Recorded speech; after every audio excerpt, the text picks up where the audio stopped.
ឥឡូវខ្ញុំយល់ហើយទីបំផុតគឺដោយសារតែមនុស្សស្រីសោះមិនសៀវ យ៉ាងហោចណាស់បើនៅជាមួយសៀវខ្ញុំអាចគូររូបភាពធំជាងនេះបាន អញ្ចឹងតើគិតថាខ្ញុំគ្មានសមត្ថភាពធ្វើបែបហ្នឹងទេ ឯងកុំមកលេងសើច ចង់មានន័យថានាងល្អជាងខ្ញុំ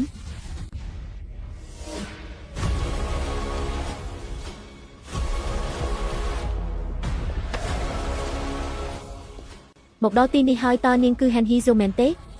អតីតមិត្តស្រីរបស់ Jin Seo Jun ដូចអ្វីដែលខ្ញុំបានស្រមៃអញ្ចឹងស្លៀករ៉ូបថោកទាបទឹកមុខពោពេញដោយការសោកស្ដាយតោងទាមដូចឆ្លើងទៅលើបុរសដែលបោះបង់ខ្លួនចោលគុំខ្វល់អីតាំងពីដើមមកនាងមិនស័ក្តិសមនឹង Seo Jun របស់យើងទេអូគ្រាន់តែនៅជាប់ដូចស្រមោលប៉ុណ្ណោះនាងមិនគិតថានាងអាចក្លាយជាគូប្រជែងរបស់ខ្ញុំទេមែនទេខ្ញុំគឺ Men Seo កូនស្រីរបស់ប្រធាន Men Bang Chul អ្នកស្នងតំណែងបន្ទាប់របស់ក្រុមហ៊ុន Wen Group នាងមិនស្មើនឹង Thu Liday នៅចុងជើងខ្ញុំផងត្រូវហើយប៉ុន្តែខ្ញុំមិនពឹងផ្អែកលើអំណាចឪពុកដូចនាងទេអ្វីឥឡូវនេះនាងហ៊ានតនឹងខ្ញុំ